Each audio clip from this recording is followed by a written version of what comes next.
Homme d'amour.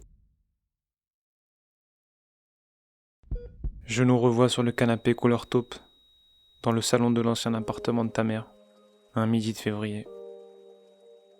Le matin de ce même jour, en me rendant au travail, au 27e étage d'une des immenses tours de la Défense, je t'avais appelé chancelant pour t'annoncer que de mon côté, j'arrêtais. À l'autre bout du réseau, dès que tu entendis cette phrase sortir de ma tête, tu lâchas ta tasse de café sur le lino de la salle à manger. Tu m'interrogeais pour comprendre, et comme à mon habitude, je demeurais vague, taiseux. La matinée se consuma très lentement. Tu n'étais pas allé travailler. Cet échange matinal t'ayant fendu ce petit cœur que tu peinais à protéger. Quant à moi, je devenais fou, m'agitant sur ma chaise de bureau, en proie au doute, au bord des larmes. Le choix que je venais de prendre se matérialisait peu à peu face à mes yeux regardant nos anciennes photos. C'était tout un futur qui venait de fondre devant nous deux. La pause s'annonça. Je décidai de me rendre chez toi. Me revoilà assis sur ce canapé, chacun aux extrémités opposées, espacés de 2 mètres l'un de l'autre. À peine tu avais ouvert la bouche que j'éclatais en sanglots. Tu constatais désormais ce mal-être, me rongeant depuis des années, se déverser sur mes joues, pour venir disparaître sur mon pantalon.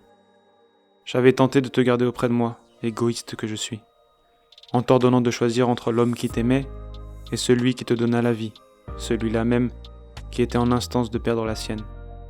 Je tentais de t'embarquer dans mes voyages fantaisistes, vers ces contrées isolées aux confins des continents. Tu n'étais pas dupe. Tu avais compris ce que je feignais de fuir. Ton choix fut vite tranché, et le sol sur lequel reposaient nos aspirations de couple se désagrégeait. Des mois passèrent, je mis fin une bonne fois pour toutes à l'étape universitaire de ma vie, pour m'en aller me libérer, découvrir qui j'étais. Je quittai la France, passai un peu de temps en Espagne, fis le tour de l'Andalousie de mes racines, perdis l'esprit à coups de verre de Fino, mais aussi une dent à coups de poing. À chaque gorgée, je spéculais t'oublier. Je mis l'Europe dans mon rétroviseur, cap sur nos cousins canadiens. Le froid pansa subitement mes blessures ouvertes, et la précarité de ma situation m'obligeait à restreindre mes réflexions et mes pensées à mes repas quotidiens. Par frugalité, j'avais un petit matelas de côté, au cas où il fallait rentrer en vitesse, mais je ne comptais pas m'y asseoir dessus. Je rencontrais de nouvelles personnes, m'interrogeais face à leurs idées qui, par instants, divergeaient des miennes. Je commençais à apprécier ce que je vivais, qui je devenais. Une nouvelle tomba. Je dus revenir en Espagne. Je dis au revoir à ma grand-mère assise sur le bord d'un rocher, au bout de l'Europe occidentale, en tête à tête avec le berceau de l'homme. La larme qui s'écoula à cet instant ferma ce chapitre douloureux, à l'inverse d'une autre. Tu l'aimais, toi, qui l'as connu 3 étés.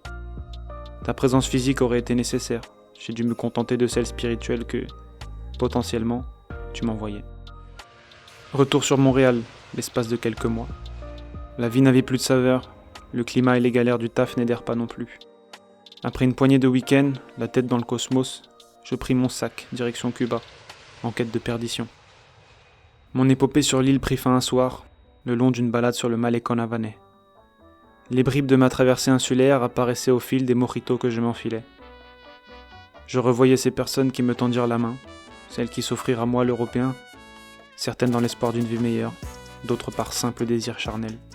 À l'écoute d'une radio crachant de la salsa, je me retrouvais dans des soirées endiablées, la sueur dévalant depuis mon cou jusqu'au nombril, l'esprit omnibulé par les formes de ma compagne pour la nuit, un verre de rhum ambré, jamais bien loin de ma main. Je décidai de m'asseoir une dernière fois face à l'immensité de la Caraïbe, comme un soir, perdu entre Trinidad et Cienfuegos, adossé à un cocotier près d'une plage au sable fin, à l'eau cristalline. Je m'imaginais entouré d'illustres Français. Drôle, tu me diras.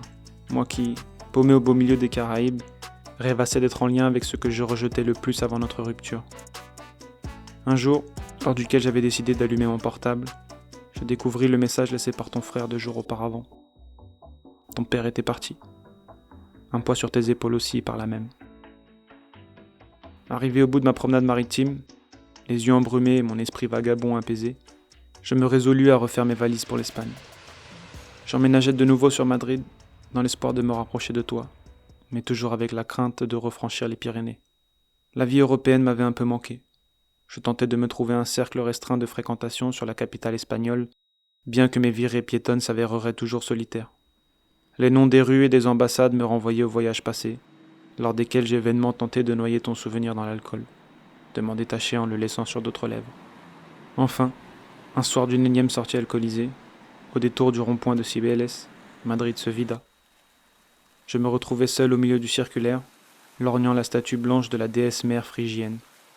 Les lumières du palais se fondaient dans les gouttes jaillissantes de toutes parts. Tu étais devant moi, pure et larmoyante. Tes cheveux ondulés ébènes, mouillés, paraissaient à de l'or noir. L'eau ruisselait sur ton visage, cachant les larmes qui s'échappaient de tes 2 pénétrantes billes noires. Ces mêmes billes qui percèrent à jour l'homme recroquevillé au fond de moi ce fatidique midi de février. Je fixais ces lèvres si douces qui me redonnaient vie au contact des miennes. Elles demeuraient légèrement entr'ouvertes, un mot dans l'attente de s'en extraire. C'est moi qui finis par dire quelque chose, grelottant de peur de te voir disparaître à nouveau. Pardonne-moi. À tes côtés, j'étais heureux. Et Madrid se réanima, tout comme mon cœur.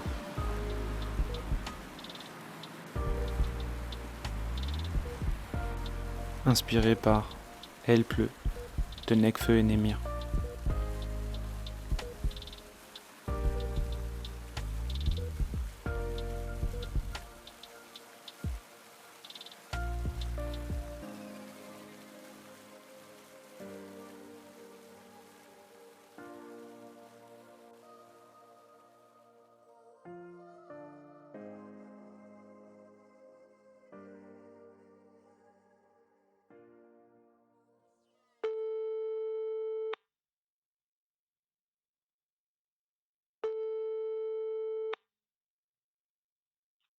Bonjour, vous êtes sur la messagerie orange de Veuillez laisser votre message après le bip. Ouais, là, c'est moi. J'arrive sur Paris. J'aimerais te voir.